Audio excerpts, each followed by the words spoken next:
procurador-geral no Estado do Rio de Janeiro, e para nós é uma grande honra. E temos necessidade de não falar sobre teologia, princípios, mas também ter alguém que nos saiba interpretar o mundo do tribunal. Ele vai ser benigno, mas justo. Ótimo. Então, doutor Henrique Lima, muito obrigado por sua presença. Antônio Augusto também. Agora, a diretora desta repartição do Instituto, doutor Michel, por favor, parle, s'il vous plaît.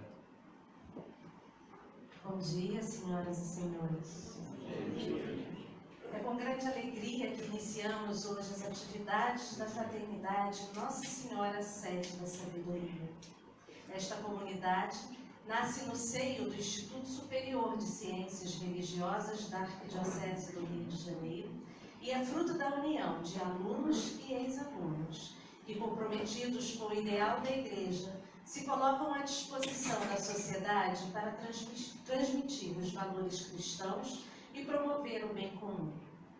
Há 2 anos, nos reunimos para dirimir acerca do estatuto que delibera os objetivos desta fraternidade e no último dia, 14 de abril, data em que memorizamos a Páscoa definitiva de Dom Estevão Bittencourt, através de assembleia realizada nesta casa, foi aprovada sua criação. Com apoio à fraternidade, a irmã X, pela generosidade e disponibilidade em conduzir toda a organização deste seminário, e a toda a direção deste seminário, e a todos os amigos que, através de suas orações, tornaram esse sonho uma realidade. A fraternidade é composta de ação e cultura, espiritualidade cristã, defesa da vida e da família, formação política e promoção humana. Cada fraterno pode optar em qual núcleo deseja atuar.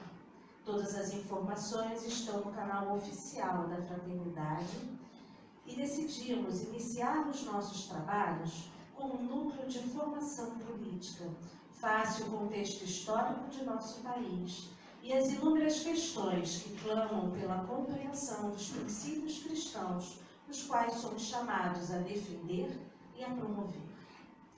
Por oportunos, deixamos aqui registrado o nosso agradecimento aos sacerdotes do Vicariato de Jacarepaguá, na pessoa de seu vigário episcopal, Padre Robert Joseph, que nos acolheram ontem para apresentarmos a fraternidade e nos colocamos à disposição para servir a Igreja também naquela região.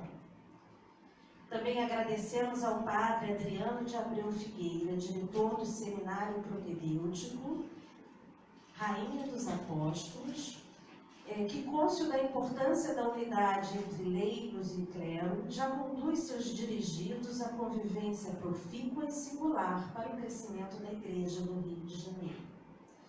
Convidamos para compor a nossa mesa, presidindo os trabalhos de hoje, o aluno Silvio Murá, que também é aluno do núcleo do curso de extensão de Ciências Políticas.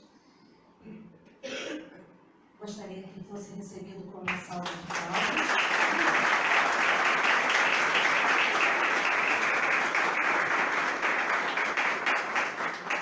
Dom Antônio Augusto Dias Duarte, bispo auxiliar da nossa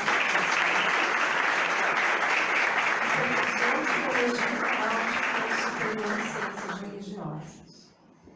E o Dr. Henrique Lima, que é procurador do Ministério Público do Estado do Rio de Janeiro.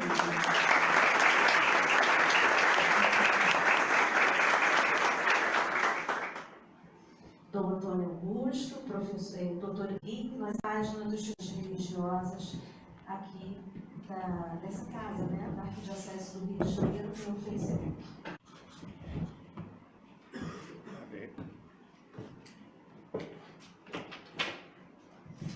Cabe a mim iniciar esse nosso momento de formação. O título que confiaram foi Consciência Política. Vou falar a exposição da consciência moral. Depois, em seguida, falarei da consciência política. finalmente, da consciência dos políticos. São 3 pontos necessários para que nós possamos refletir muito bem sobre essa responsabilidade que temos como cidadãos e, sobretudo, como cristãos. E para iniciar, vou fazer uma citação que considero importantíssima e que, apesar de não ser assim tão divulgada, as principais afirmações e conclusões do Concílio Vaticano II, nós temos que, muitas vezes, voltar a essa fonte importante do momento atual que nós estamos vivendo. Né?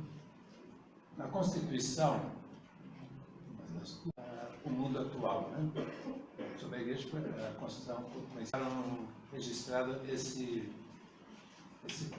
essa responsabilidade de nós que somos batizados, receber um batismo válido. Estou falando dos cristãos com relação à sociedade. Nós não somos só cidadãos, nós também somos cristãos, batizados. E aqui é preciso deixar bem claro quais são os nossos direitos e deveres como batizados, os nossos direitos e deveres como cidadãos. E vou ler a citação que se segue a essa afirmação da Lumen Gentium. Procurem harmonizar uns e outros. Harmonizar os direitos e deveres como cristãos e os direitos e deveres como cidadãos. Procurem harmonizar uns e outros, lembrando-se que, em todos os assuntos temporais, se deve guiar pela sua consciência cristã. Pois nenhuma atividade humana, mesmo de ordem temporal, pode subtrair-se ao domínio de Deus. Em todos os assuntos temporais, nós temos que harmonizar essas 2 realidades. Eu sou cidadão da terra e cidadão do céu. Eu sou cidadão de uma sociedade, de uma cidade, de um país, e sou cristão, eu sou filho de Deus. E em qualquer assunto temporal, eu tenho que me guiar primeiramente pela minha consciência cristã, não por interesses, não por influências, não por pressões, não por qualquer circunstâncias que me façam separar essa unidade entre ser cristão e ser cidadão. E a Lumen Gentium, logo a seguir, no número 36, diz: particularmente os leigos são, em virtude dos dons que lhe foram concedidos, ao mesmo tempo testemunhas, instrumentos vivos da missão da própria Igreja. Isso eu acho que aqui é muito importante a gente ter presente esse número 36 da Lumen Gentium. Os cristãos pelos dons que lhes foram concedidos, os leigos. Nós, bispos e padres, temos, assim como que um estribilho constante por parte dos leigos, né? O que a Igreja está fazendo nessa situação, naquela situação? O que a Igreja vai escrever, declarar? O que os bispos vão fazer? E com isso, há assim como que uma secção. Como é a hierarquia da Igreja, nós não temos os dons que vocês têm como leigos, de atuar nas questões temporais, com a consciência cristã bem formada. Quer dizer, um padre, um bispo, não tem que ficar falando toda hora o que vocês têm que fazer. Isso é uma das deformações que houve na história da Igreja, especialmente aqui no Brasil. Se você me permite ser claro, eu vou ser claro. Se alguém se ferir com isso, eu peço já desculpa antecipadamente. O Brasil é muito clerical, com clericalismo mau, não clericalismo bom, que é promover vocações sacerdotais, é rezar pelos sacerdotes, pelos bispos, é reverenciar as pessoas que deram a vida para o bem do povo cristão. Mas o Brasil é muito clerical, um clericalismo mau. Se um bispo, um padre não diz alguma coisa, de bom ou de mal, parece que o mundo vai acabar, né? Então não tem razão de ser procurar bispos que vão dar critérios e acusar bispos que agem mal. Isso não tem nenhuma razão de ser, porque a igreja é constituída majoritariamente por leigos. Eu não estou tirando o corpo fora nessa questão. Estou esclarecendo a consciência cristã. Porque os leigos, o critério está muito claro aqui no número 36 anos. Os leigos, em virtude dos dons que lhe foram concedidos. Que dons são esses? Primeiro, a inteligência e a liberdade, né? A liberdade das consciências é um dos grandes valores cristãos. Não liberdade de consciência, mas liberdade das consciências é um grande valor cristão. Porque até Deus, mesmo sendo a voz da consciência, Deus respeita o juízo que a pessoa toma na sua vida. Então, o juízo da consciência é de responsabilidade da própria pessoa.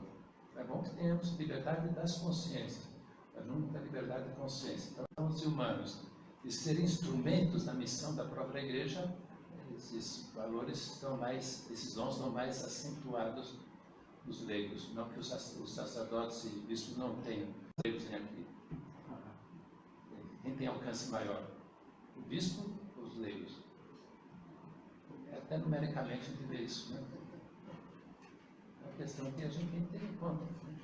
Isso é para formar a nossa consciência cristã. Não precisamos toda hora ir gastar um zap ou colocar lá uma antena ligada diretamente com um bispo para dizer o que eu tenho que fazer, né? Forma as consciências e com liberdade das consciências atuem em assuntos temporais de qualquer natureza.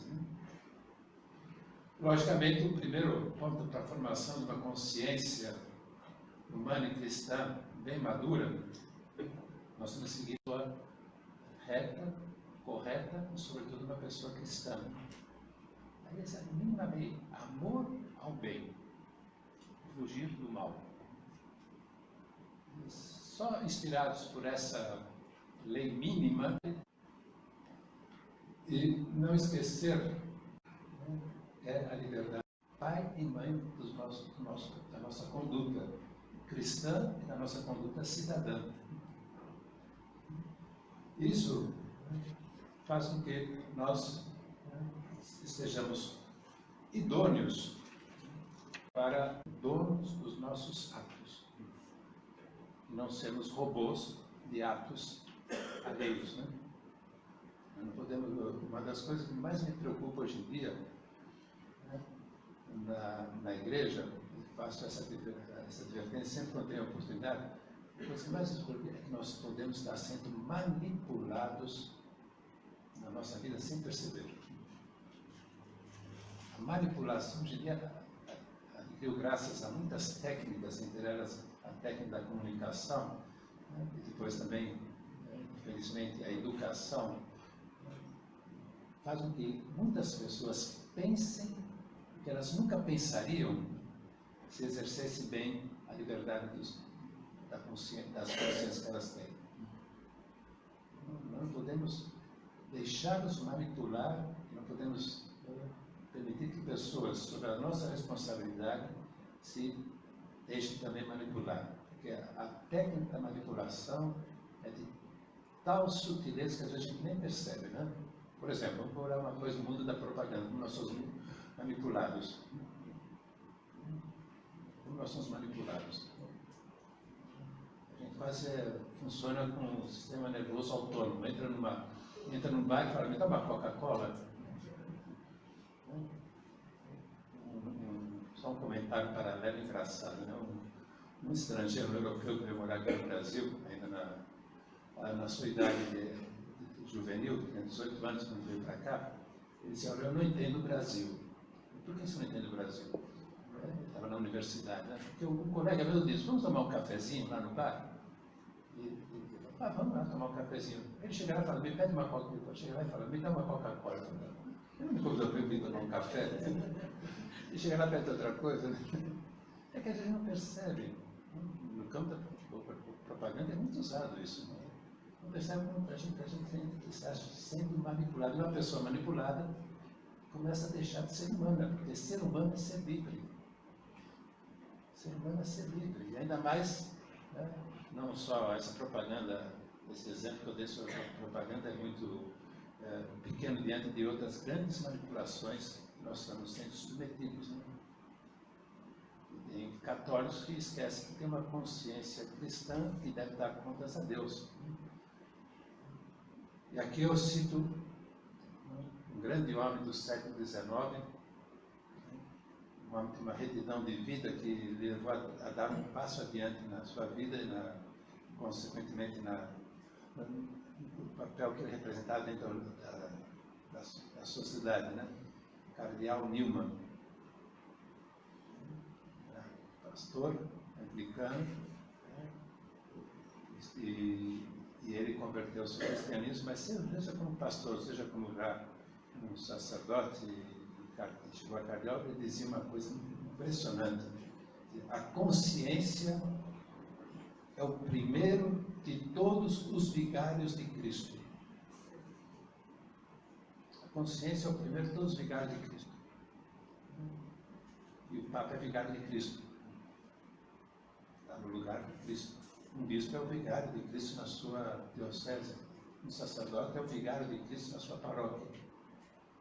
Mas eles estão em segundo, terceiro e quarto lugar. O primeiro lugar é a consciência. É o primeiro dos vigários de Cristo aqui na Terra.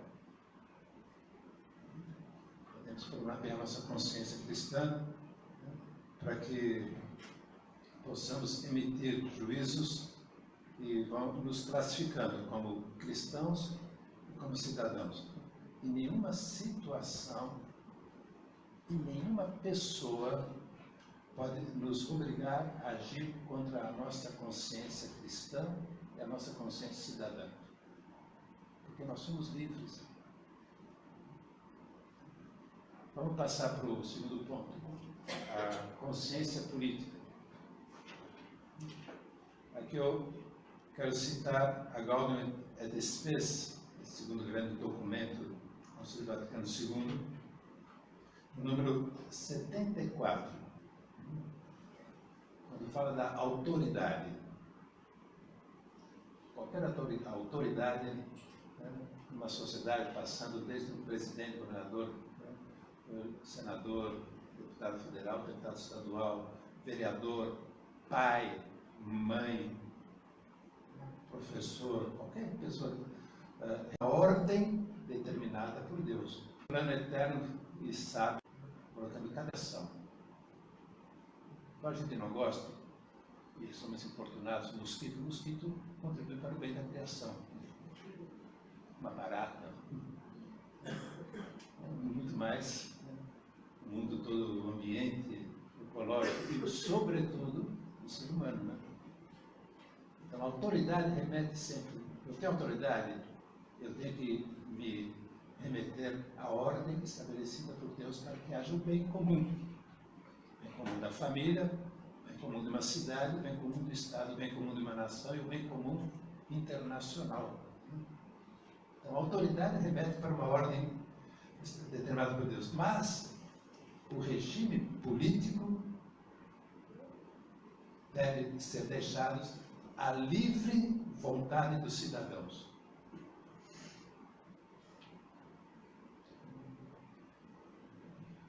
Quem exerce a autoridade, seja qual for o regime político que os cidadãos escolhem, deve estar sempre de acordo com a ordem estabelecida por Deus para o bem de toda a criação, para o bem daquela sociedade concreta. Regime está à livre determinação dos cidadãos. Monarquia, democracia, parlamentarismo ou outra regime político que ainda há de vir e talvez seja melhor do que todos esses que já existiram, né? Então, um católico não tem que ser, você católico, não, só posso ser democrata, não posso ser monárquico, não posso ser parlamentarista. Não existem dogmas em regimes políticos. Existe uma verdade universal, fundamental. O universo inteiro, portanto, também toda a comunidade humana, seja ela qual for a sua natureza, o universo inteiro está sob o plano da sabedoria eterna de Deus que ordena cada criatura para o bem de todas as criaturas. Aí toda autoridade tem que exercer isso. Cada um tem que contribuir para o bem de todos, e não para o bem de grupos particulares ou para os bens pessoais particulares, prejudicando o bem social. Então, seja qual for o regime político, deve contribuir para o bem legítimo da comunidade que o escolheu. O regime político, seja qual for, tem que contribuir para o bem legítimo da comunidade, senão perde a sua razão de ser. Perde a sua razão de ser, que é contrário ao bem comum, é contrário a esse primeiro princípio da história da humanidade: amar o bem e fugir do mal, fazer o bem comum e evitar o mal comum. Por isso que a autoridade, por não receber a sua legitimidade moral, não a legitimidade jurídica, nem a legitimidade política, mas por não receber por receber a sua legitimidade moral do próprio Criador, do próprio Deus. Essa autoridade, ela não se atribui a si mesma o poder, lhe foi concedido o poder. Portanto, não pode ser uma autoridade despótica, não pode ser uma autoridade tirânica, não pode ser uma autoridade negligente, não pode ser uma autoridade que quer impor as suas ideias e não a ideia de Deus, a ordem de Deus. E a legislação promulgada por uma autoridade só reveste caráter de lei, e acho que o doutor Henrique pode falar melhor do que eu sobre esse tema, na medida em que essa lei corresponde à justa razão. Se não for uma lei racional, se for uma lei racional humana, guiada pela razão de Deus, pela sabedoria de Deus, ela não é justa. Corresponde à noção de lei. E se a lei eterna é o plano da sabedoria, se a lei desordena, não ordena. Se a lei é injusta para uns ou para a maioria, e é só justa, entre aspas, para poucos, isso não é lei. O doutor Henrique pode falar melhor do que eu. Então, o que dá legitimidade a uma autoridade? Ela procurar o bem comum e consegui-lo por meios justos. Por leis justas. Essa consciência política nós temos que ter.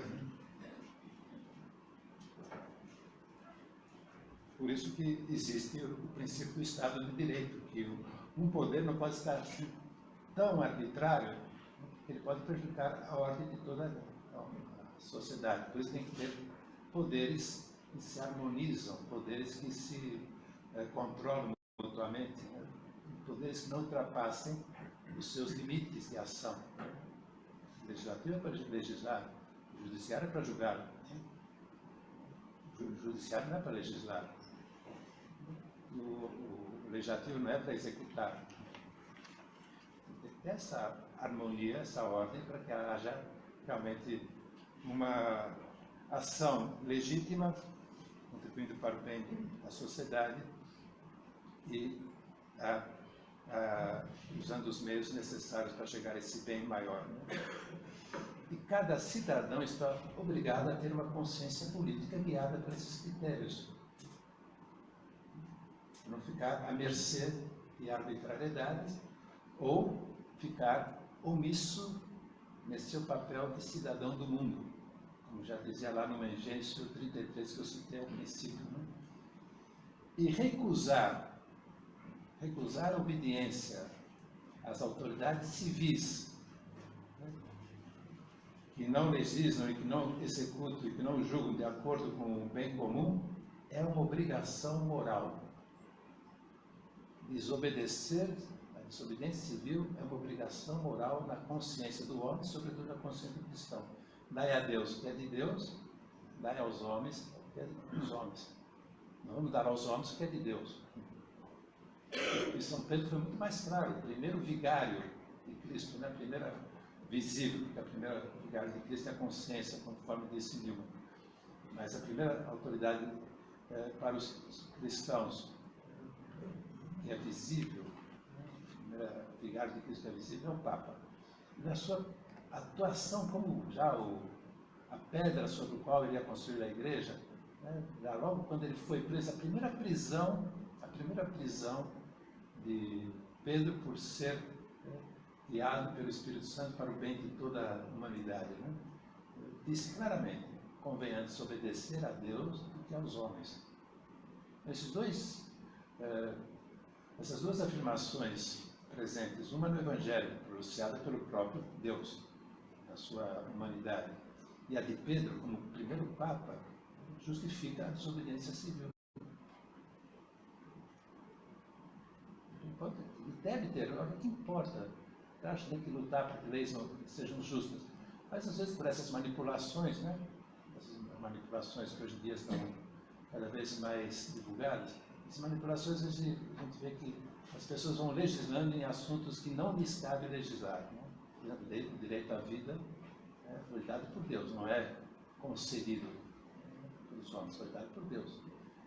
Então a gente pode, daí, foi uma manipulação que a mídia faz, né? Saiu ontem no jornal, foi aprovada a lei do aborto na Argentina. Foi a Câmara, tem que receber agora o aval do Senado, depois o veto ou não veto do presidente, mas os jornais já transmitem que foi aprovada a lei, né? Isso é a manipulação aí do assunto, né? Pode ter uma lei injusta, um médico pode alegar objeção de consciência, porque não está obrigado a obedecer essa lei, porque ela é injusta.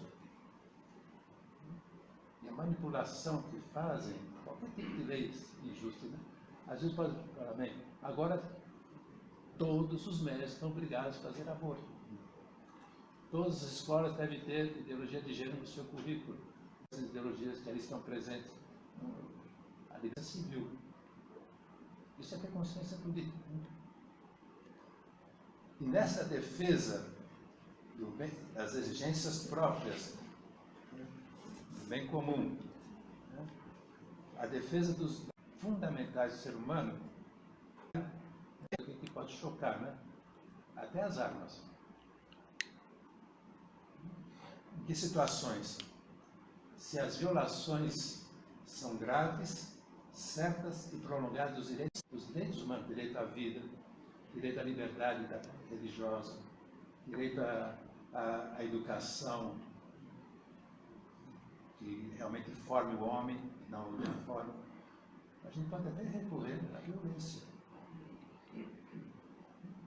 Ou, não é a primeira medida a ser tomada, mas depois de ter esgotado todos os recursos para que as leis sejam justas, contribuam realmente para o bem comum, para a defesa dos direitos fundamentais do ser humano, para os valores humanos e cristãos que formam a base de uma sociedade, depois de ter esgotado todos esses meios, ou ter colocado todos os meios, mas eles não tiveram o êxito possível, e sem provocar desordens maiores,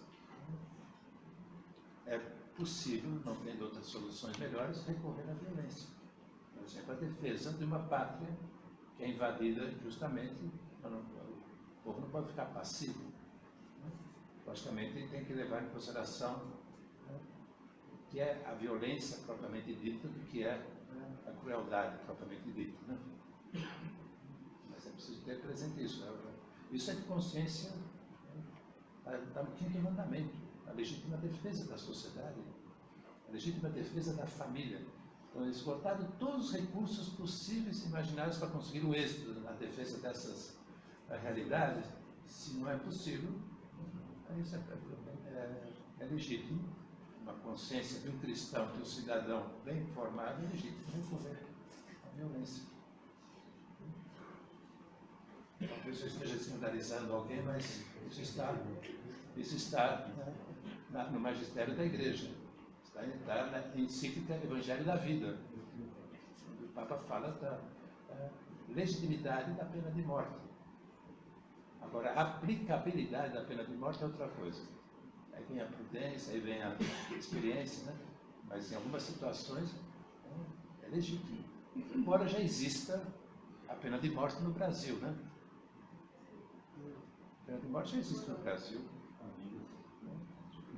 A pena de morte é aplicada a inocentes, não a culpados.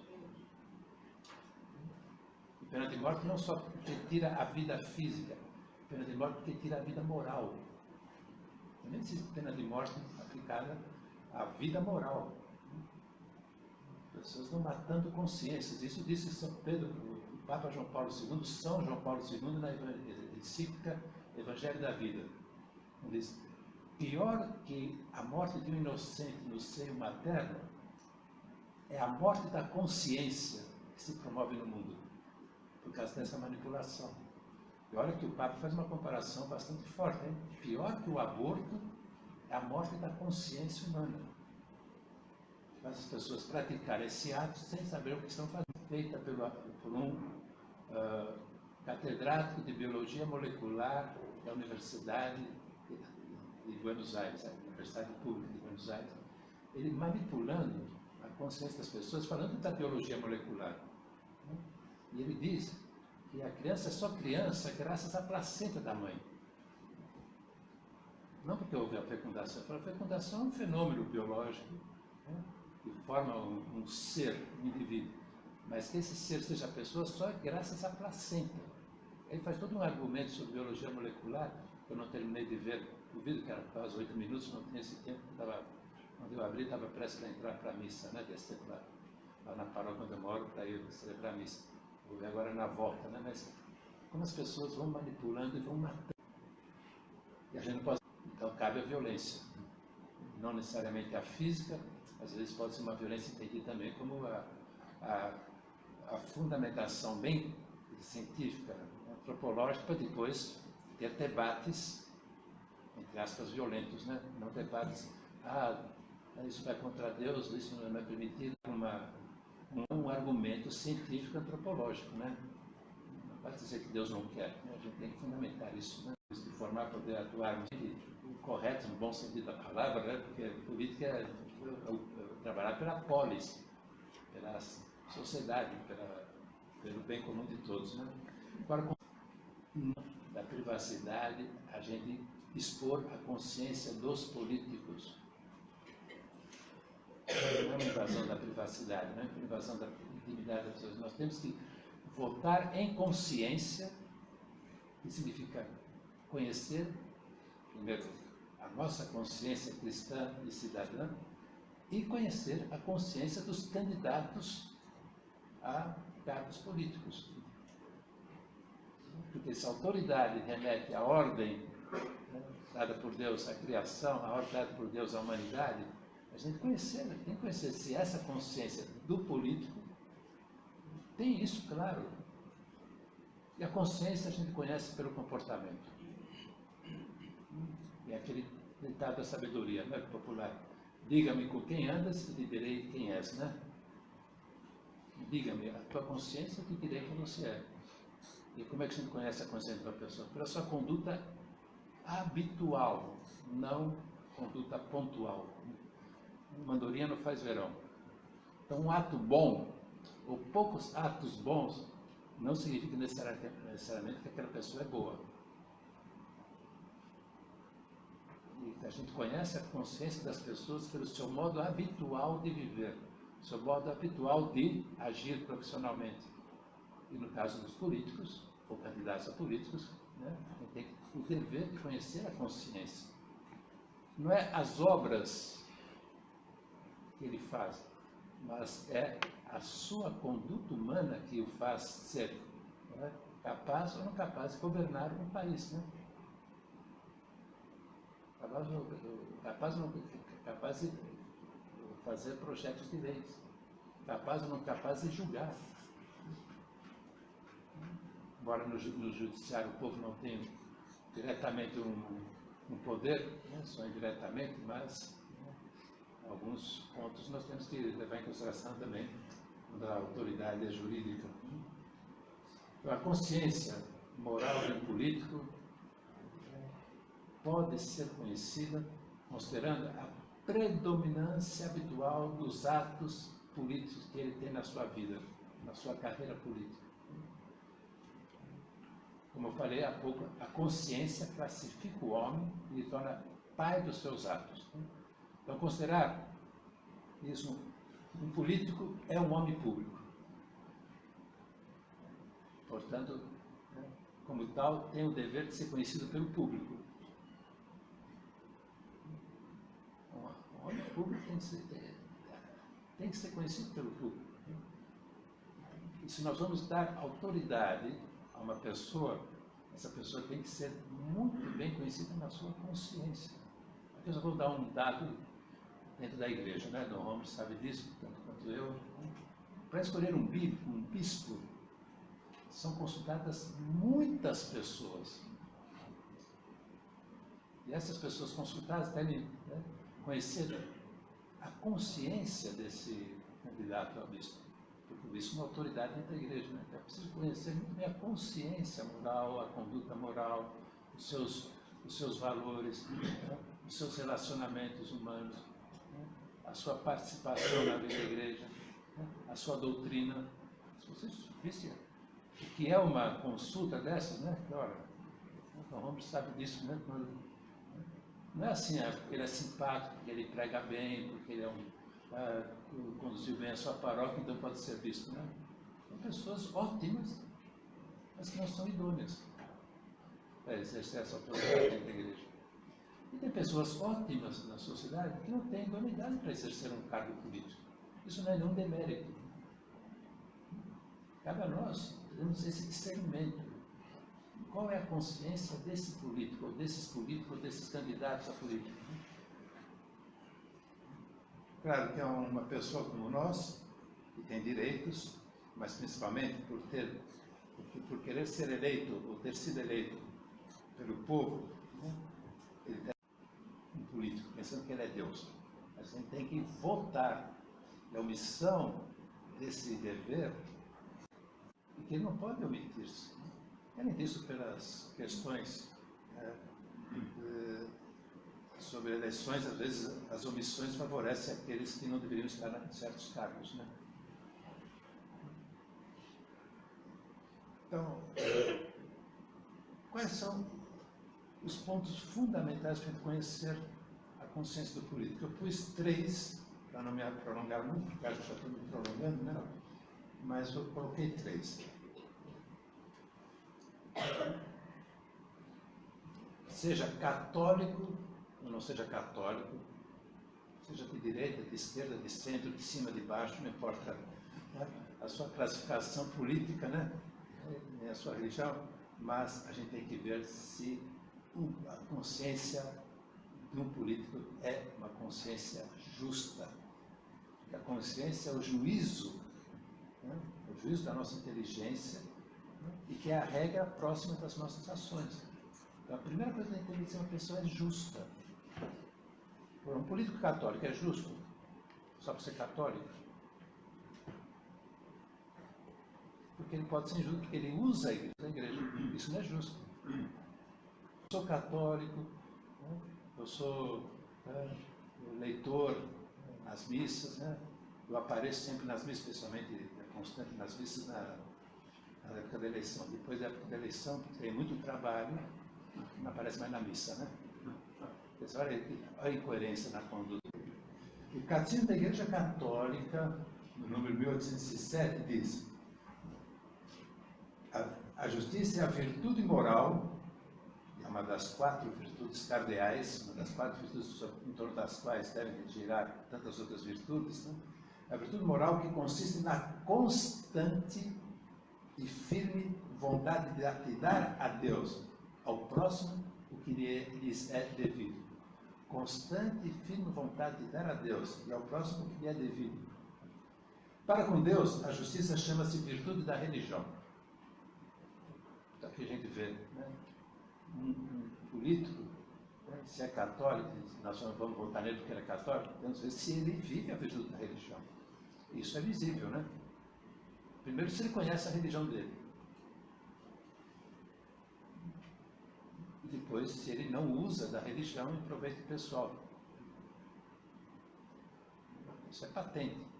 Para com os homens, a justiça leva a respeitar os direitos de cada um e a estabelecer nas relações humanas harmonia que promove a equidade em relação às pessoas e ao bem comum. Novamente aqui aparece, né? Bem comum. Respeitar os direitos de cada um e estabelecer as relações humanas harmônicas. Então, se não respeita, né, os direitos de cada um, primeiro o direito à vida, depois o direito de ser homem e o direito de ser mulher. O direito de educar seus filhos na fé e pelos pais.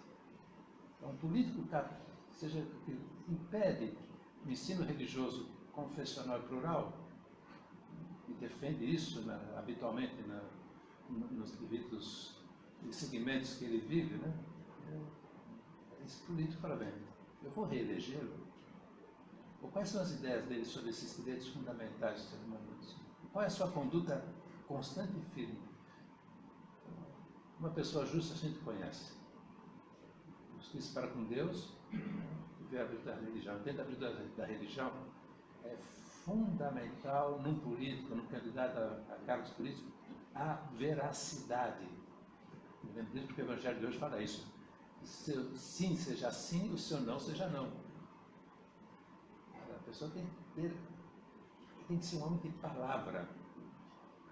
Nós já estamos cansados de demagogia, né? Aliás, nos últimos não sei quantos anos, desde que eu me conheço por gente, né? Os discursos demagógicos são sempre os mesmos. Vou cuidar da educação, da saúde do povo, vou cuidar da segurança, vão resolver o problema da pobreza. Se eu posso sim, sim, eu posso não, não, né? Falta veracidade. A veracidade é uma das virtudes que gira em torno desse eixo que chama-se justiça.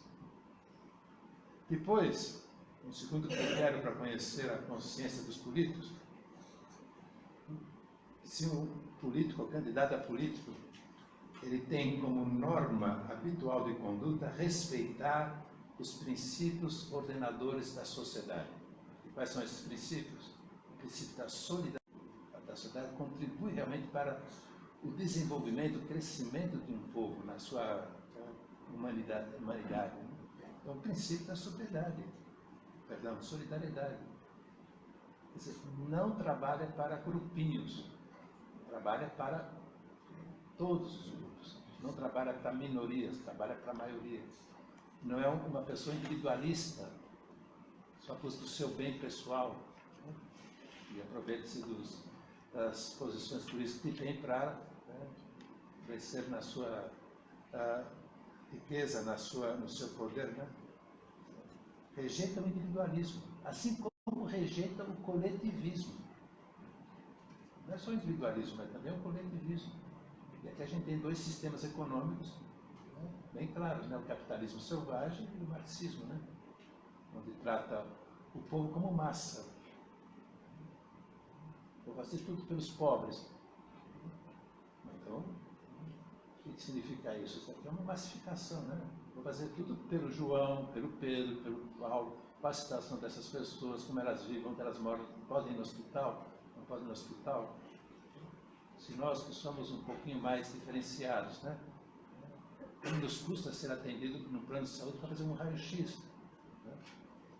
Eu vou para o laboratório, daqui 2 semanas marcamos o exame do senhor, né? Daqui 2 semanas mudou meu quadro clínico, né? O que parecia ser um resfriado transformou-se em uma pneumonia. Conforme a idade, vai trazer graves consequências, né? Então, a gente às vezes é tratado como massa, né? O perigo da manipulação e temos o perigo da massificação. Isso vem por 2 regimes econômicos, né, bem extremos, né? O capitalismo selvagem marxismo. Então, a solidariedade, a subsidiariedade. Na sociedade, organismos sociais maiores devem ajudar o sostenimento dos organismos sociais menores, em subsidiar e não aumentar carga sobre o povo, né? E os menores têm que ser auxiliados pelos maiores. E os maiores têm que também dar liberdade de consciência para os menores atuarem na vida social. Esse princípio. Então, pensemos como deve ser respeitados a pessoa, a família, uma educação dentro dos princípios que realmente promovam a pessoa humana. E depois, o bem comum, que já falei muito, né? A sociedade deve cuidar de todas as pessoas e não explorar todas as pessoas a favor de poucas pessoas. E, finalmente, um outro ponto que pode conhecer bem a consciência dos políticos e, a partir desse conhecimento, ter uma visão exata do que quem é a pessoa que deve representar nas diversas instituições políticas, né? Qual é a visão que um político ou um candidato a político tem do desenvolvimento sustentável? O que é o desenvolvimento sustentável verdadeiro?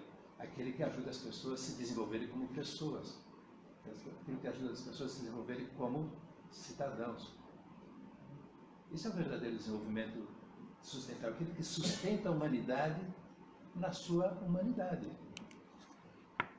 Humaniza as pessoas. Então, uma realidade muito perigosa, que pode existir, e temos que conhecer isso, a consciência dos políticos nesse ponto, há políticos com visões utópicas e ideológicas que prejudicam o desenvolvimento da humanidade enquanto humanidade. Você sabe que as ideologias nada mais são do que messianismos fascinantes, construtores de ilusões. Isso é uma ideologia. A ideologia é um messianismo que fascina, né? Mas que, no fundo, só cria ilusões e não realizações.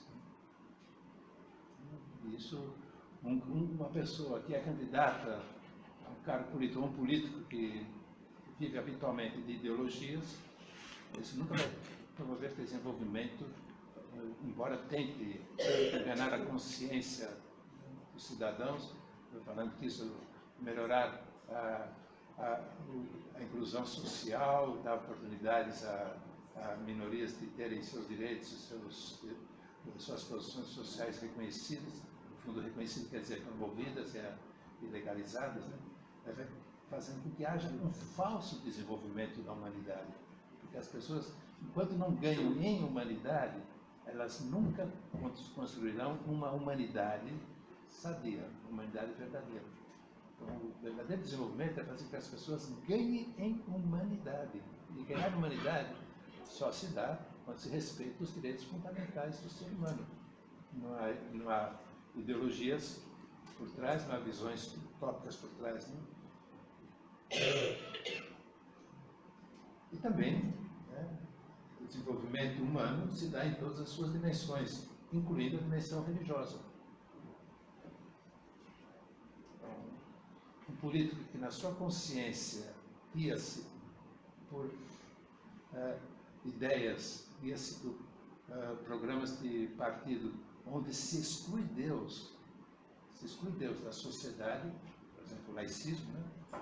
Isso não é de direita nem de esquerda, isso é um assunto de profunda questão pessoal. Muitas pessoas que defendem o laicismo são pessoas que têm crises de fé, pessoas que passaram por crises de fé, pessoas que não acreditam em Deus.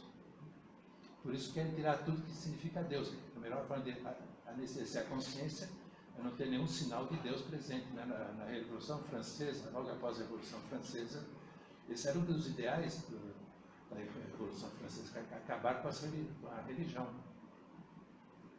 Acabar com a religião.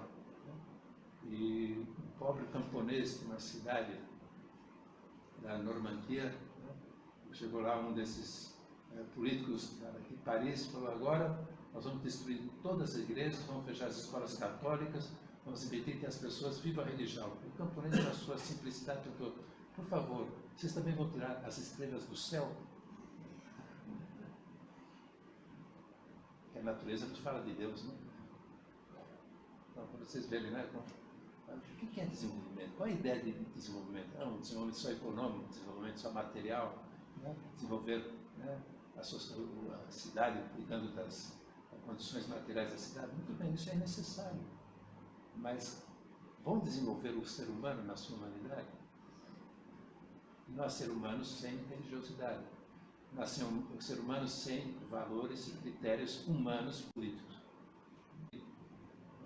Porque não se desenvolve o ser humano se a gente só lhe dá pão, não lhe dá palavra, né? Nem só de pão vive o homem. Doutor Henrique, o seu momento de falar, né? Então, passo a palavra ao doutor Henrique. Oi.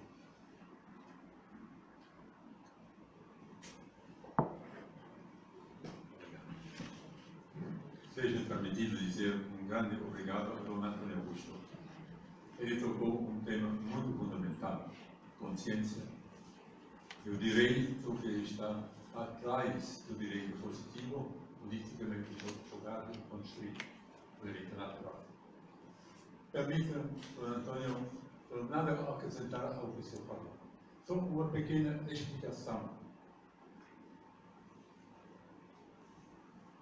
É o Estado que dá à família o direito, ou é a família que dá o direito ao Estado? A pergunta é muito mais que dramática. E é no Brasil, no momento, alguma coisa que está nos preocupando. Deveria nos preocupar. Vejam, quando a criança nasce, é uma vida. Quem pode alimentar a criança? A mãe.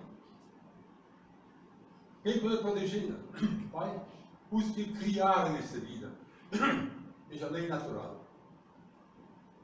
Para simplificar, o grande ditador, Hitler, que causa da Segunda Guerra Mundial, ele, quando chegou à posição dele na política, lançou o tema: ninguém nasce na família, nasce no Estado, nasce cidadão, não familiar.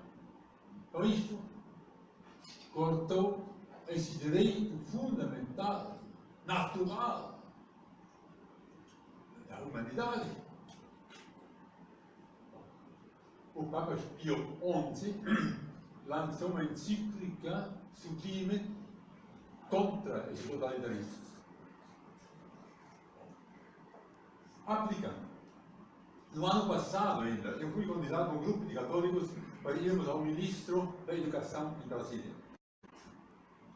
Quando ele estava sendo pressionado por um grupo nacional de cultura e de educação para ele legalizar assim, o gênero. Que é isto? Ninguém, nem menino nem menina, por mais que a família proteja a naturalidade da menina, do menino, e a experiência infância primeira, que é grandiosa, o Estado quer vir e dizer não. Cada criança na escola vai aprender.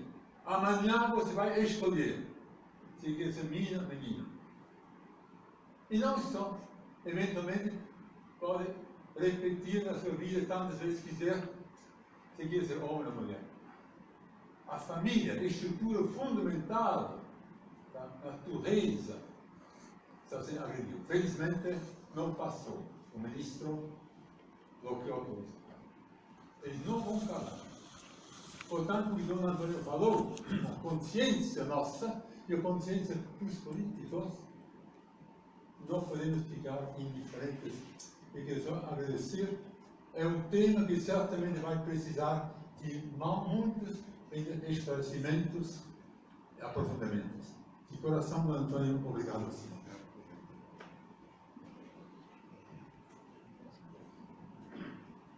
Bom dia a todos, obrigado pela presença num sábado de manhã, sei que não é fácil para ninguém. Eu queria começar agradecendo o convite que recebi de Dom Romer para aqui falar, e também toda a ajuda da irmã Aix, do Silvio, da Michele, para que este evento se concretizasse. O tema que me foi proposto é ativismo judicial. E esta expressão com a qual nós temos nos deparado com maior frequência, né, e às vezes ficamos perdidos, né? O que vem a ser isto? Ativismo judicial, né? Essas decisões judiciais que nos pegam de surpresa, que nos atropelam, que nos chocam, nos escandalizam, né? E a reflexão que eu proponho hoje, para responder a essa pergunta, o que é ativismo judicial, é fazer uma pequena digressão histórica, tá? E remontarmos às origens filosóficas que resultaram no ativismo judicial, tá? Este fenômeno não é simples, é complexo, e ele tem profundas raízes, né? O que eu proponho é que possamos ir então a essas raízes para compreender este caos no qual nós estamos vivendo, de ideologias que querem nos impor goela abaixo, né, de forma antidemocrática, agredindo a nossa consciência. E muito pertinente essa reflexão a propósito do que falou Dom Antônio Augusto, que me precedeu, quando ele afirma com muita propriedade, como é de costume, que a consciência cristã de nós, tanto leigos quanto clero, nossa consciência cristã deve permear toda a nossa vida temporal. Ou seja, não existe uma cisão entre o espaço público e o espaço privado. Eu sou católico quando eu vou à missa na minha paróquia, mas quando eu estou no mundo exercendo a minha profissão, exercendo a minha atividade com os meus amigos, então eu não sou mais. Então é aquele catolicismo que foi banido para o espaço privado, para o foro íntimo do indivíduo. Não deve ser assim. A igreja nos confere uma missão. Nós, leigos, temos uma missão que a própria igreja nos confere, que é ser cristão no meio do mundo. Toda a obra, todo o ensinamento de São José Maria Escrivá passa por aí. Ele nos conclama a sermos cristãos no meio do mundo, no nosso ambiente de trabalho, seja ele qual for, no seio da nossa família. Então, essa consciência cristã deve tomar conta de toda a nossa vida, e não é algo para ser relegado apenas ao foro íntimo, como querem os laicistas. E também não devemos, como bem colocou Dom Antônio Augusto, esperar sempre que os bispos hajam, que eles resolvam todos os problemas, quando a própria igreja nos confere essa missão de sermos cristãos no meio do mundo. Por exemplo, na política, no meio jurídico, que é o meu caso, eu tenho de me pautar sempre pela minha consciência cristã na minha atividade profissional. Eu não posso dizer que eu só sou cristão dentro da minha casa, de porta fechada. Então, a reflexão que eu proponho hoje passa por aí. Vamos, então, começar a exposição falando um pouco de uma doutrina que nós encontramos no Catecismo da Igreja Católica. Se nós abrirmos o Catecismo, nós vamos encontrar ali a chamada doutrina da lei natural, que já foi mencionada aqui por Dom Antônio Augusto, por Dom Romer. O que vem a ser essa doutrina da lei natural? Bom, existem leis naturais, e aqui eu não me refiro às leis físicas que regem o mundo físico. Essas também são leis naturais. Por exemplo, a lei da gravidade. Essas leis não podem ser revogadas. Seria ridículo que alguém quisesse revogar a lei da gravidade, por exemplo. nós não podemos fugir delas, né? Elas são impostas a nós e regem toda a nossa vida, vida corporal, material. Mas, a par delas, existem outras leis naturais, que não são de ordem física, mas sim de ordem moral. Sim, a realidade é regida por uma ordem moral natural. Este é o ensinamento da Igreja Católica. E a Igreja não inventa isso, não tira isso do nada. Ela recebe essa doutrina da Grécia Antiga, né? Os filósofos gregos, Heráclito, Platão, Aristóteles, todos eles ensinaram essa doutrina, passando pela Roma Antiga, na figura eminente de Cícero, grande jurisconsulto romano, chegando até a Europa cristã medieval, quando a Igreja desenvolve essa doutrina, né, até a sua plenitude, com a figura de Santo Tomás de Aquino, grande teólogo e doutor da Igreja, que vai tratar disso detalhadamente na Suma Teológica. As leis naturais físicas, né, químicas, biológicas, etc., elas regem a nossa vida material e elas estão no plano do determinismo. Mas as leis morais naturais, elas dizem respeito aos atos que emanam da liberdade humana. E por isso nós temos liberdade de infringi-las. Nós podemos violá-las porque temos livre-arbítrio. Podemos escolher fazer ou não fazer, né? Foi essa escolha que Caim fez ao matar Abel, né? Então eu pergunto, já que eu estou falando aqui de homicídio, por que o homicídio é errado? Não matará. Então, se o Código Penal for revogado e se a Bíblia não existisse, seria correto matar alguém? É claro que não. Todo mundo entende isso. Por que continuaria sendo errado matar alguém? Porque matar alguém é errado pela própria natureza das coisas. Mesmo sem uma lei escrita, mesmo sem os 10 mandamentos, Deus condena Caim por matar Abel. Por quê? Porque ele inscreveu na realidade, quando ele criou a realidade, ele ali inscreveu leis morais. Ele deixou a sua marca, a sua impressão na criação. E isso se manifesta através dessas normas morais, ou éticas, se vocês preferirem. Então, meus caros, a ideia da lei natural é a de que a estrutura jurídica da sociedade civil, ela se fundamenta numa estrutura natural e não no poder arbitrário do homem. O fundamento último dessa ordem moral é a natureza humana criada por Deus. Isso é uma verdade antropológica. Eu não estou aqui nem recorrendo ao catecismo. Isso é uma verdade antropológica que qualquer um observa fazendo um estudo de todas as sociedades que já passaram por esta terra. Nenhuma delas prescindiu do fenômeno jurídico. Todas elas tiveram e reconheceram uma ordem moral natural. Com maior ou menor eficiência, todas elas tiveram um ordenamento jurídico. Se é assim, se o fenômeno jurídico é universal, está presente em todas as sociedades, em todas as épocas, é porque deve haver um núcleo natural da juridicidade. Então essa, em resumo, é a ideia da lei natural. Santo Tomás de Aquino, lá na Suma Teológica, ele vai dizer que a lei natural, essa lei natural que é encontrada por nós na realidade objetiva, a nossa razão pode discernir essa lei observando a realidade. Essa lei natural é a impressão da lei divina na natureza humana. É uma participação da lei eterna na criatura racional. Como eu falei, é uma espécie de carimbo que Deus deixa na criação. E como tal, essa lei é universal, imutável e indispensável. É universal porque ela abrange todas as sociedades em todos os tempos. Onde quer que esteja um ser humano, ali estará também a lei natural.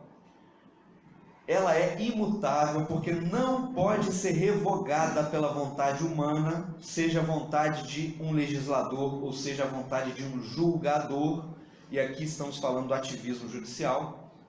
E ela também é indispensável, porque qualquer sociedade que dela prescinda terminará invariavelmente na ruína, no caos, no pandemônio, que é justamente esse caos no qual nós estamos vivendo hoje, quando essas ideologias que querem nos impor goela abaixo estão aí querendo prevalecer. Uma minoria barulhenta que quer impor a sua ideologia a nós que somos maioria. Então, São Tomás de Aquino vai dizer que esta lei natural ela está radicada no intelecto, que é a potência superior da nossa alma, ou razão, se vocês preferirem. O intelecto e a vontade são as potências superiores da nossa alma. Eles trabalham, por assim dizer, em parceria. O intelecto corresponde ao conhecer e a vontade corresponde ao agir. A vontade ela sempre quer o bem em geral, só que ela não sabe que bem é esse. A vontade é burra, digamos assim. Ela não sabe qual é o bem, ela só sabe que ela quer um bem, mas ela não sabe que bem é esse. Então, o intelecto, informado pela razão natural, que é essa marca que Deus deixa em nós, especifica para a vontade quais são os bens a serem perseguidos pela ação humana. Ou seja, a lei natural pode ser conhecida pelo intelecto e obedecida pela nossa vontade, pelo nosso livre-arbítrio. Então, estamos falando aqui de algo que não pode ser mudado. Como eu disse, a lei natural é imutável. E São Tomás de Aquino vai dizer também que todas as leis elaboradas pelos homens encontram seu fundamento na lei natural. E eu acrescento aqui, e também as decisões judiciais. As decisões judiciais são lei entre as partes. E as decisões do Supremo Tribunal Federal em controle concentrado de constitucionalidade têm eficácia erga omnes, ou seja, tem a mesma eficácia de uma lei. Tem eficácia sobre todos. Então, todas essas leis ou decisões judiciais, elas devem se pautar, devem ter seu fundamento na lei natural. Se essas leis ou decisões judiciais transgridem a lei natural, que é dada na realidade, como eu disse, elas se tornam iníquas. São violações à lei natural. E como tais, são inválidas e não nos obrigam em consciência, como já falou Dom Antônio Augusto. Essas leis iníquas que violam a lei natural não nos obrigam em consciência. Não podemos admitir leis iníquas, leis que determinam o massacre de inocentes, de bebês, no útero de suas mães. Isto é inadmissível. Então, como o Dom Antônio Augusto bem colocou, o primeiro princípio que é discernido pela razão natural, da lei natural, é fazer o bem e evitar o mal. Fazer o bem e evitar o mal. Todos nós sabemos que devemos fazer o bem e evitar o mal.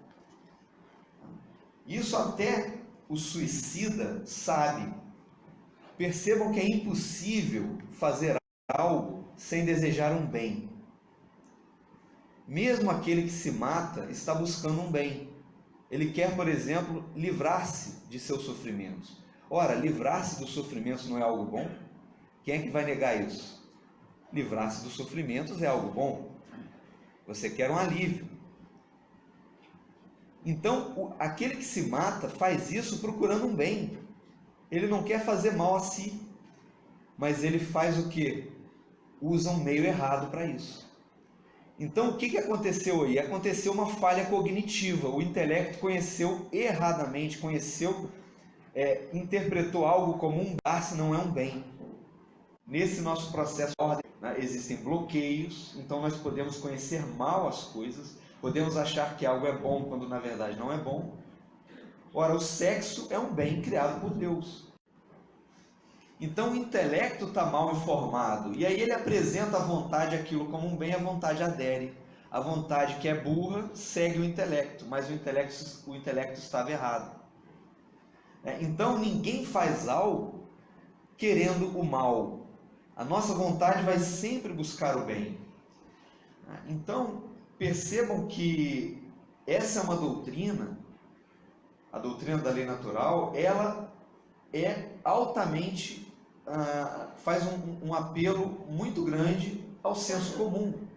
Todo mundo é capaz de perceber isso. Por quê? Porque é a nossa razão natural discernindo a realidade criada. Então, essa doutrina que a igreja recebeu e desenvolveu, ela permanece em vigor até mais ou menos o século XVII. Quando nós chegamos ao século XVII, o que acontece? Acontece o início da decadência da filosofia do direito. E aí a lei natural passará a ser negada. Acontece então um movimento de laicização da ciência do direito. A ciência do direito, que sempre esteve pautada pelas reflexões teológicas, nunca prescindiu das reflexões teológicas. O direito se sabia uma ciência subalterna, uma ciência que depende da filosofia e da teologia, em última análise, a filosofia como serva da teologia, ou seja, sempre se falou de Deus, sempre se usaram as reflexões teológicas para tratar os problemas jurídicos, e a partir do século XVII acontece uma laicização, a teologia é banida das reflexões jurídicas, E aí a ciência jurídica começa a ganhar áreas de autonomia, ela declara a sua independência da teologia. E a teologia então é banida, Deus é banido do domínio jurídico, e a doutrina da lei natural fica imanentizada. A ciência jurídica sempre apontou para a transcendência, sempre reconheceu que o fundamento último da lei natural é a lei eterna, conforme o ensinamento de Santo Tomás de Aquino. A lei eterna é a matriz primeira de toda essa ordem moral natural. Quando chegamos ao século XVII, ninguém fala mais da lei eterna, ninguém fala mais de Deus. É só a lei natural. Ou seja, o direito foi imanentizado. Baniu-se a transcendência. É claro que isso não poderia terminar bem. Isso se deu pelas mãos de pensadores como Hugo Grosso, Thomas Hobbes, Spinoza, Samuel Pufendorf, Christian Tomásio, Christian Wolff e outros. Essa tradição clássica e da cristandade medieval, ela permanece então viva aos trancos e barrancos até a generalização do kantismo. Immanuel Kant, ele negava, ele não fez isso diretamente, mas ele deu um golpe duro na doutrina da lei natural quando ele nega o nosso acesso à realidade externa. Ele vai dizer que nós não temos acesso à realidade, nós só temos acesso aos fenômenos que nos advêm. E então, se não temos acesso à realidade criada, não podemos conhecer pela nossa razão natural a ordem moral que está presente nesta realidade. Então aí ele já cria um bloqueio para o conhecimento da razão natural, da lei moral que está presente na realidade.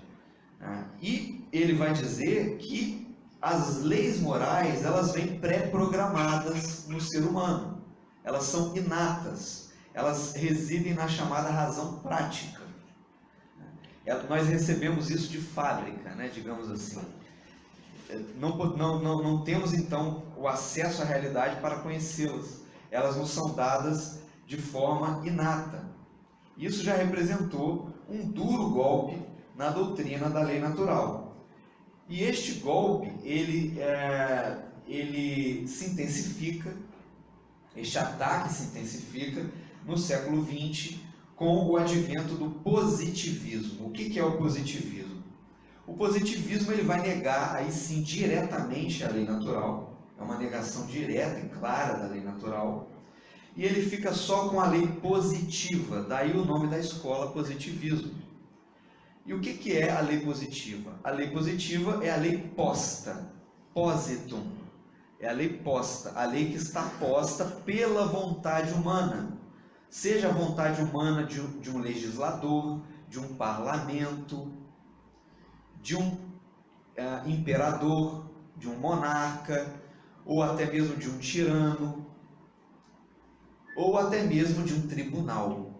Tá? E aqui uma alusão ao ativismo judicial. Tá? Então esta é a lei positiva, as normas que são postas pela vontade humana. Tá? E aí o positivismo vai dizer, só existem estas leis, as leis postas, não existe a lei natural. E a lei natural, então, é definitivamente negada.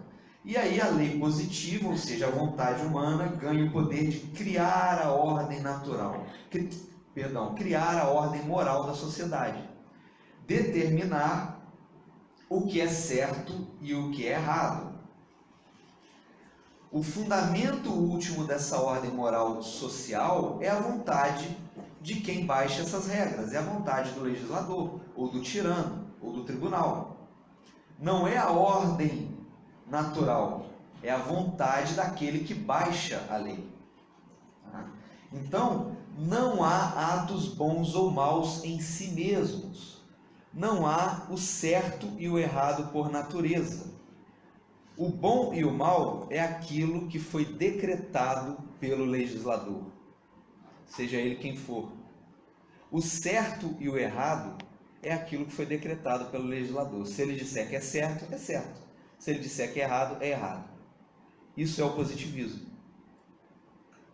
Se ele disser que o aborto está permitido, então isso é certo.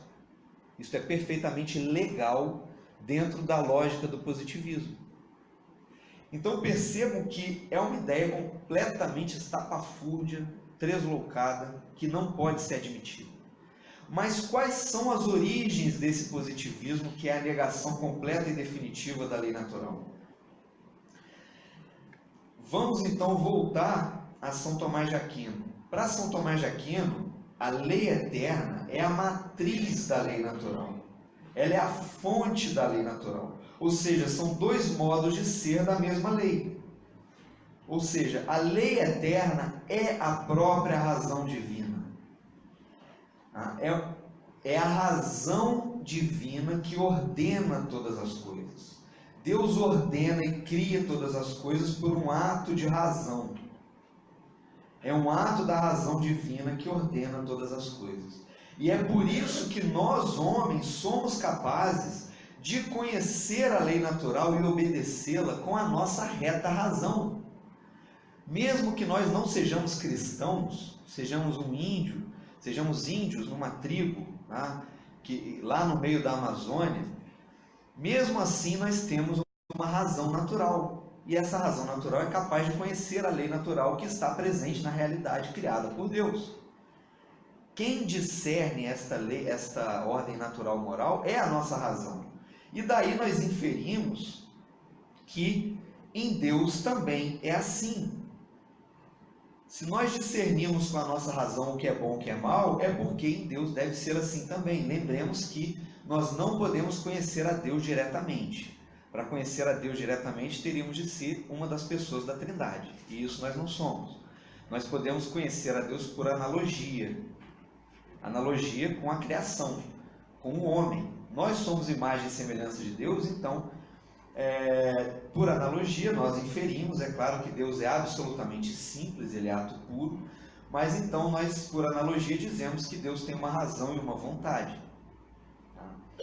Se no homem o intelecto tem a primazia, sobre a vontade depende sempre do intelecto para informar-lhe aquele bem que a vontade deve perseguir, né? E a vontade só adere àquilo que foi antes selecionado pelo intelecto, como eu expliquei, né? A vontade é burra, ela depende do intelecto. Por analogia por analogia do ser, nós podemos inferir que em Deus o intelecto também tem primazia sobre a vontade. Essa é a teoria clássica de Santo Tomás de Aquino. Só que no final da Idade Média acontece uma inversão. Sempre se acreditou que a razão divina ordena todas as coisas e estabelece essa ordem moral natural. Com essa inversão que se dá no final da Idade Média, a vontade ganha primazia sobre o intelecto. E esta doutrina ficou conhecida como voluntarismo. Ou seja, é um ato de vontade divina arbitrária que decreta a ordem moral. A vontade divina é arbitrária, ou seja, o caráter bom ou mal de uma ação não está mais na razão de ser das coisas, mas simplesmente porque Deus quis, pela vontade arbitrária de Deus, sem qualquer fundamento na natureza humana. Não tem um fundamento racional mais, é um fundamento arbitrário, a pura vontade divina.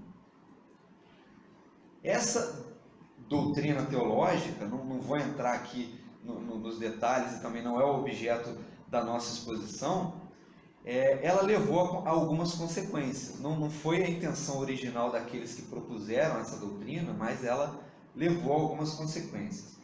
Essa doutrina, por exemplo, ela poderia levar ao seguinte, que para nós soa como absurdo. Se Deus quisesse, o homicídio poderia ser algo bom. Se Deus decretasse com a sua vontade arbitrária, o homicídio poderia ser algo bom. Mas aí nós pensamos, não, mas isso contraria a razão de ser, né? Há algo que não se encaixa. Como assim, se Deus quisesse, o homicídio poderia ser bom?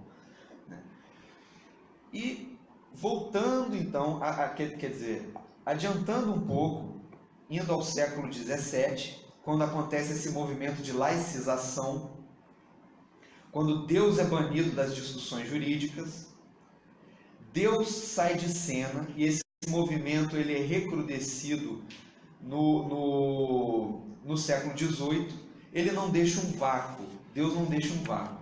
Quem ocupa o lugar de Deus é o Estado. O Estado ocupa o lugar de Deus. E aí não é mais a vontade divina arbitrária que estabelece a ordem moral da sociedade.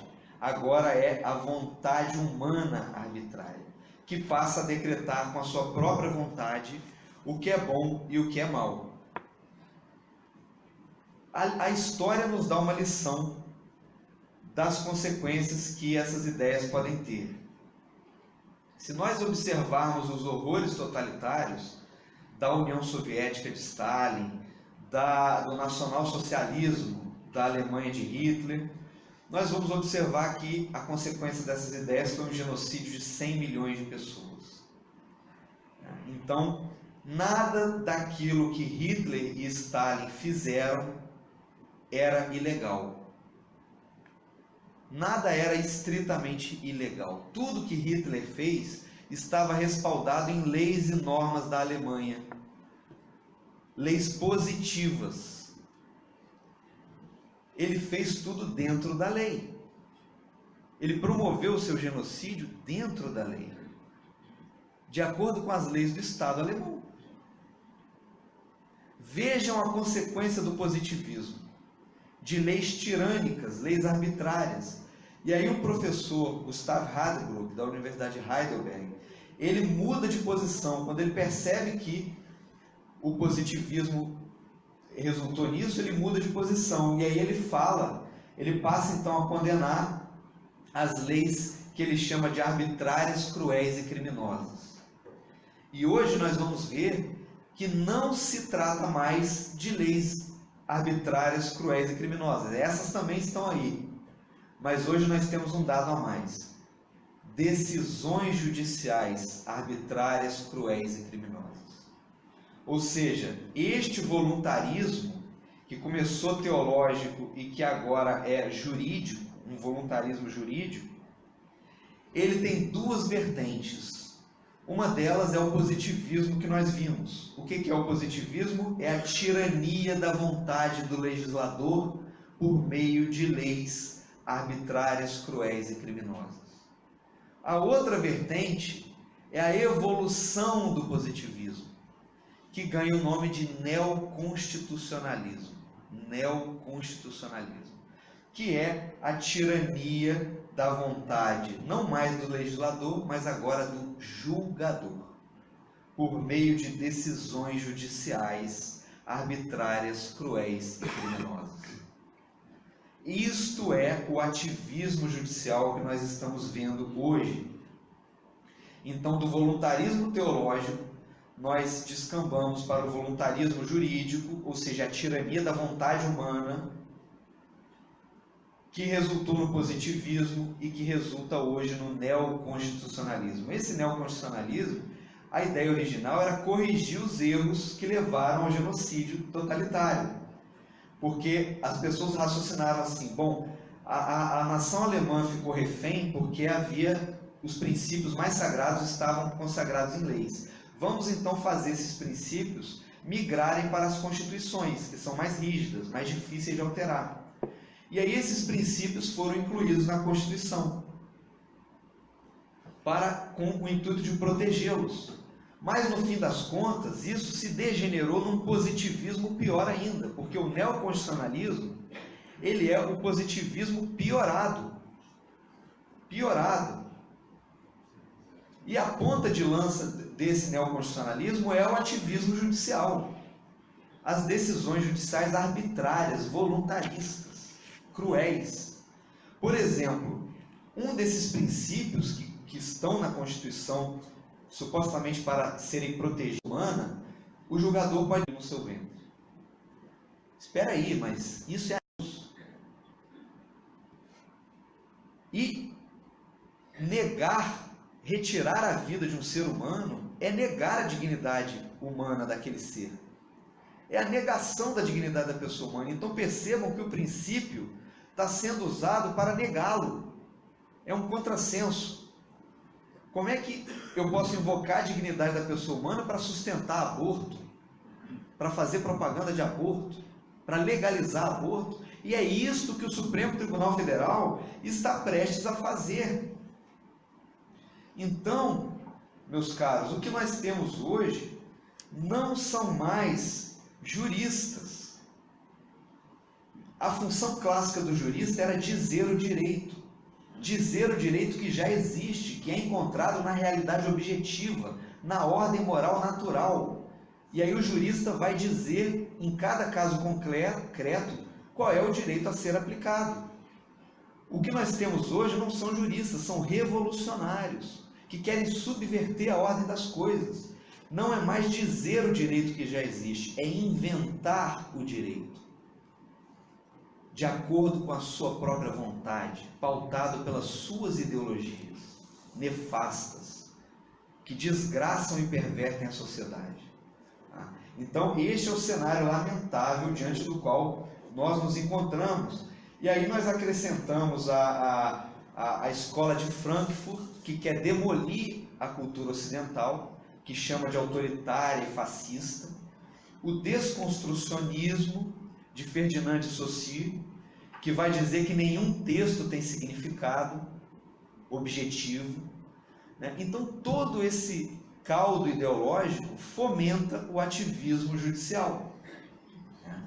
E eles usam de recursos de julgamento sofisticados, avançados, né, para poderem implementar as suas agendas, como confessou o ministro Barroso numa entrevista escandalosa, né, em que ele faz propaganda do ativismo judicial, e ele cita o caso da união homossexual, em que o Supremo Tribunal Federal atropelou o texto da Constituição, que diz que o casamento é entre homem e mulher, e implementou então a chamada união homossexual. Essa decisão ela é completamente contra a legem, não só contra a mens legis, a intenção da lei, mas também contra a mens legislatores, contra a intenção do legislador.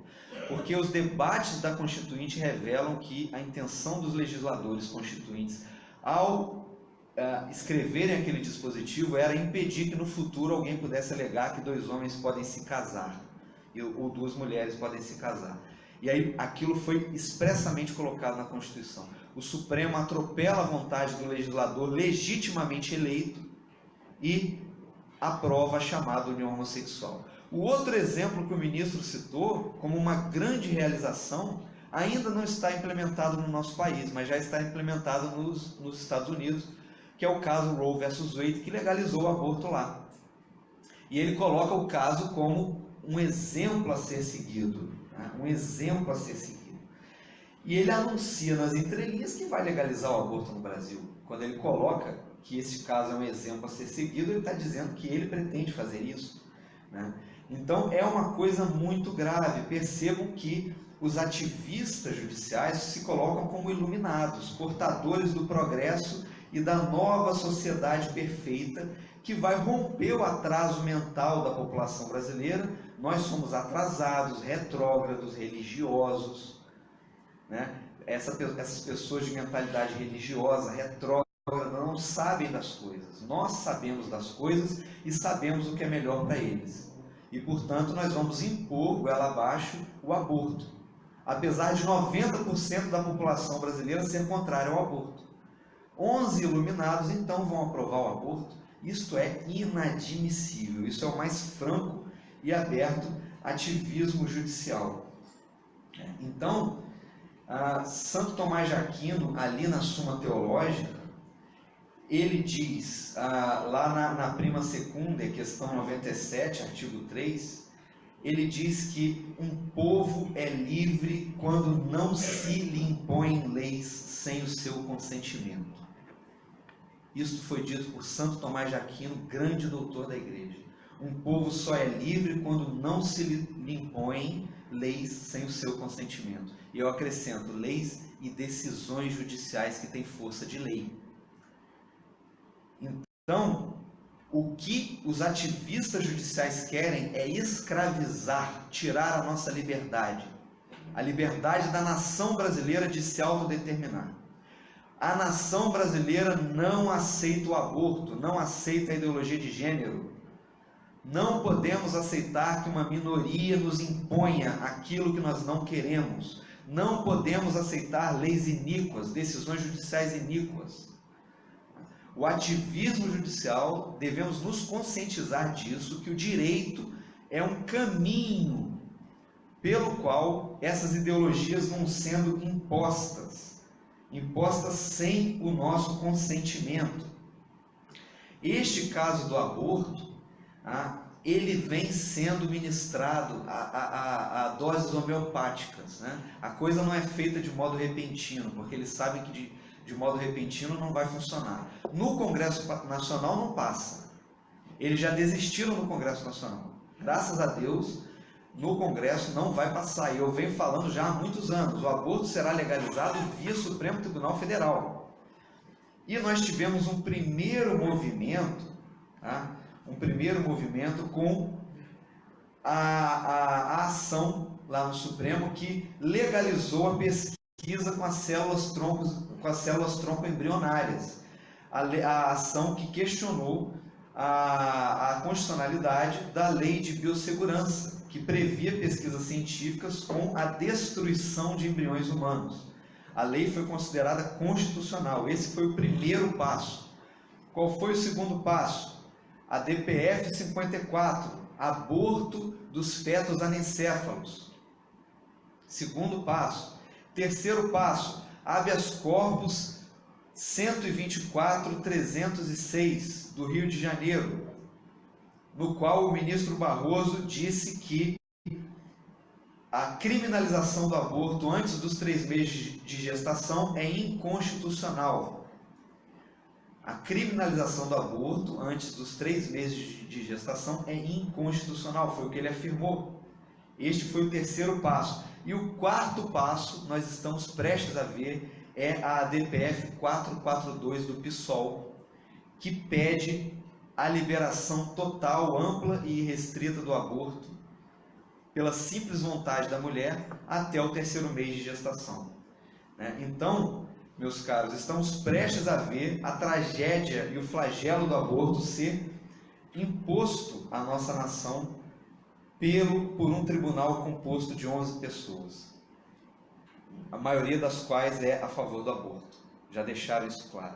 Só um ministro lá é pró-vida, que é o Ricardo Lewandowski, que ele é de origem polonesa. Os poloneses são muito católicos, né? Então, graças a Deus ele é o único pró-vida. Graças a Deus ele é pró-vida, mas ele é o único lá, né? E uma andorinha só não faz verão. Rezemos, porque eu acho que será quase um milagre que o aborto não seja legalizado. Devemos rezar e apelar. E aqui eu termino dizendo que nós temos um meio de barrar isso, né? Que é o projeto de lei 4754, que acrescenta um item na lei dos crimes de responsabilidade. No Brasil nós temos uma lei dos crimes de responsabilidade, que são infrações político-administrativas, não são crimes propriamente ditos, né? São infrações político-administrativas que sujeitam aquele que o comete ao processo de impeachment, de impedimento. Tá? Então, este projeto de lei pretende acrescentar um item aos crimes de responsabilidade que podem ser cometidos por um ministro do Supremo Tribunal Federal. E este item é usurpar o poder legislativo. Quando um ministro quiser legislar, usurpando o poder legislativo, ou pior, quiser exercer o poder constituinte derivado, quiser reformar a Constituição, o que é mais grave ainda, ele então cometerá crime de responsabilidade e poderá ser retirado do cargo por impeachment. Então vamos apoiar este projeto de lei, entrando em contato com os parlamentares que nos representam, declarando o nosso apoio para que esse projeto de lei seja aprovado e os ministros então se vejam compelidos a não mais serem ativistas judiciais. Tá? Então é o remédio que nós temos, né? Existem outros, né, que são mais difíceis, né? Por exemplo, a possibilidade de o povo cassar uma decisão errada do STF via plebiscito, né? Ou o poder constituinte originário fazendo uma nova Constituição, e também a revisão parlamentar das decisões do Supremo em controle concentrado de constitucionalidade, que são essas ações que têm eficácia sobre todos, né? Que têm força de lei, por assim dizer. Né? Mas são esses os meios que nós temos. Né? Eles são vitalícios, não podem ser removidos do cargo, e é o que nós podemos fazer como leigos, né? Cumprindo a missão que a igreja espera de nós, que é ser cristão no meio da sociedade. Agradeço a atenção de todos, né? Espero que eu tenha sido claro nas minhas colocações e me coloco à disposição para uma próxima oportunidade. Muito obrigado.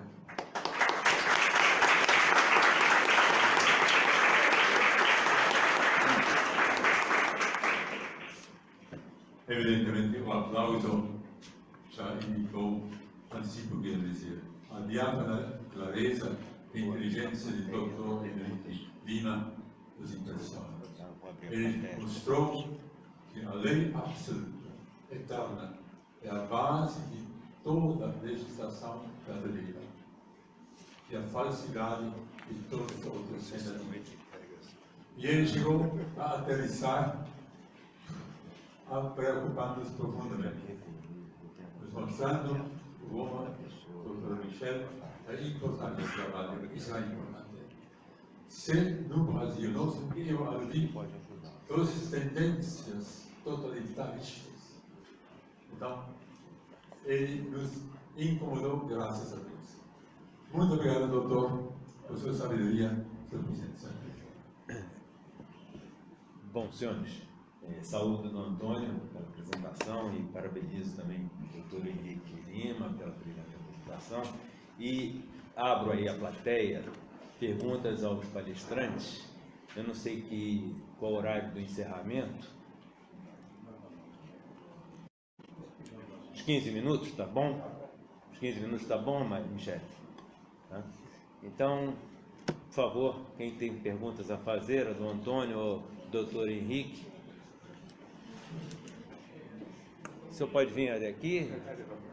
Ah, não, o microfone está indo até o senhor. Microfone. Eu não vi ainda o projeto, mas no caso de o projeto ser aprovado, o PL 4754, certo?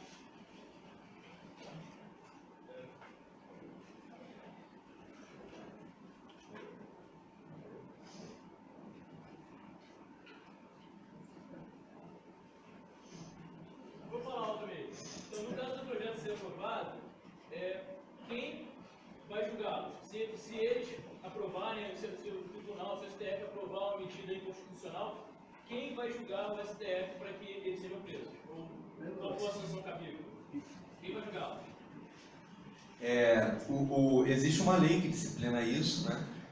O ministro do STF ele é julgado pelo Senado Federal, como nós vimos recentemente, o impeachment da presidente Dilma.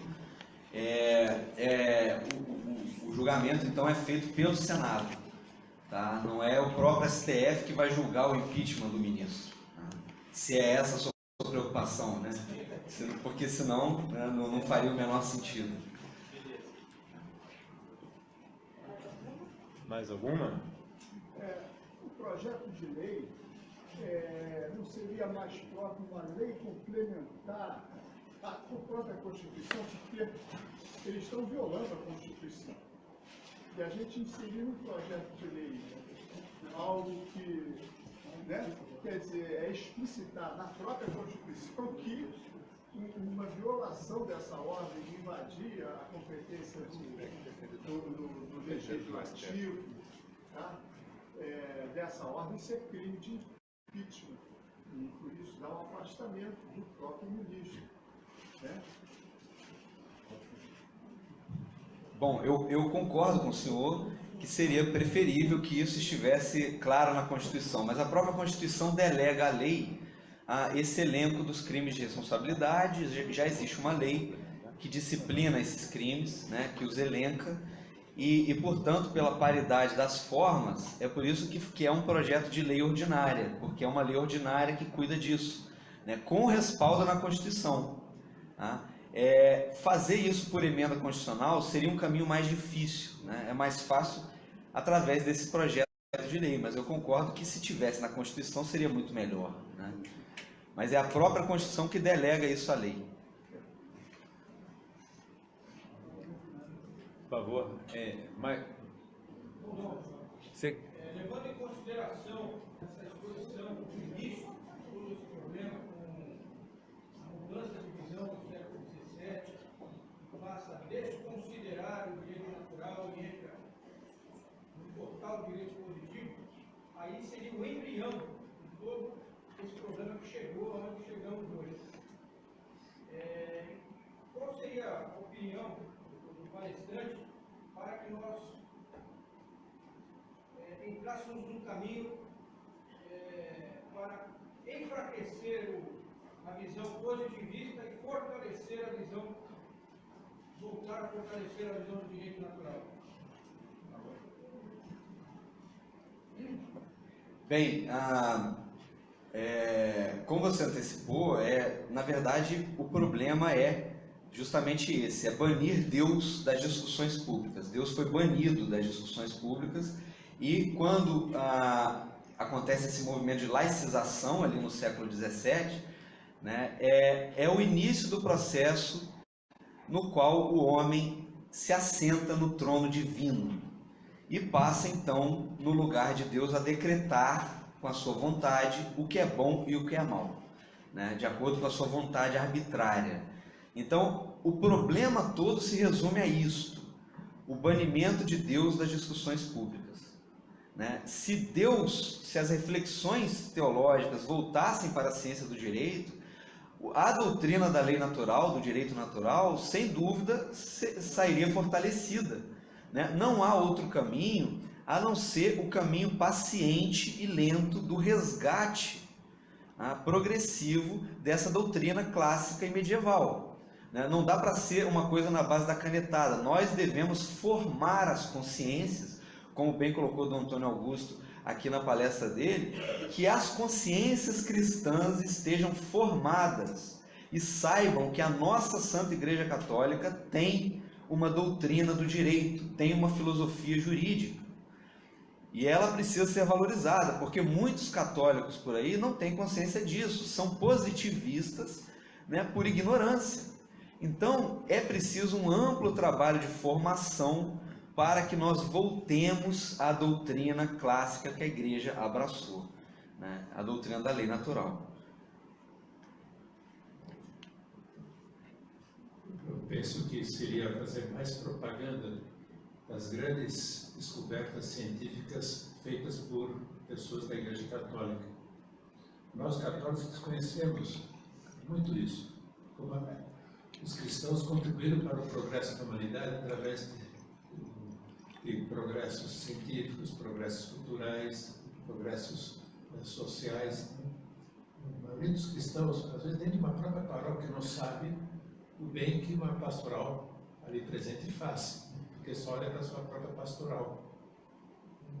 E a igreja, além do seu trabalho de evangelização, que é uma forma de também colocar Deus no seu devido lugar, essa igreja também tem que ser mais comunicadora dos grandes bens que a igreja fez ao longo da história da humanidade. E graças a Deus, nos últimos momentos, nesses últimos instantes que estamos vivendo agora, isso já se faz a nível de paróquia, já se faz a nível de arquidiocese, de dar mais conhecimentos aos católicos, que graças a uma visão superior, transcendente de Deus, se contribuiu muito mais para o progresso nessas diversas realidades que eu citei, né? Estamos muito longe, né? O primeiro presidente da Academia Pontifícia da Vida, o professor Jerome Lejeune, né? É o descobridor da trissomia do Gen 21, que causa a síndrome de Down. E ele está em processo de beatificação e canonização. Um cientista, um geneticista. Então, muito poucos católicos conhecem isso. Sem falar já de séculos passados, Mendel, o pai da genética, né? E tantos outros que contribuíram para o bem da humanidade. É essa forma de colocar, também de uma forma prática, além da evangelização e além da coerência da vida cristã, mostrar que Deus, estando no centro da história, né, é que move os homens de boa vontade, principalmente os cristãos, a promoverem essa valorização da vida, essa valorização do casamento, valorização da família, etc. Bom, temos tempo para mais uma pergunta? Infelizmente não. Pois eu não tenho conflito.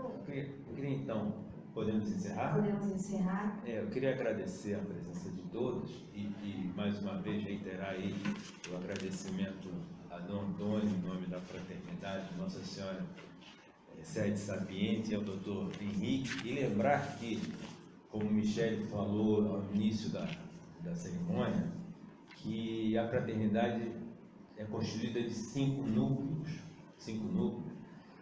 e o núcleo de formação política é um núcleo que promoveu esse primeiro encontro de outros tantos encontros que os demais núcleos promoverão em nome da fraternidade.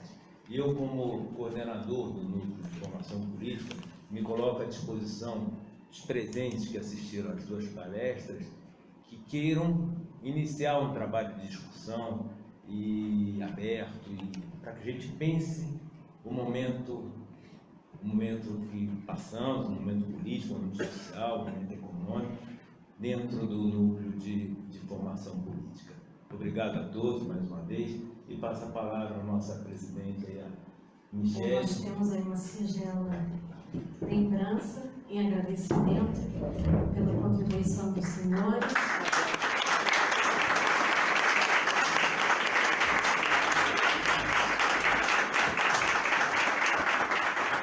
Eu gostaria de lembrar que no próximo dia 7 de julho nós teremos o início do núcleo de educação e cultura. Tá bom? Todas as informações estarão no canal oficial do Instituto e da Fraternidade. Muito obrigada.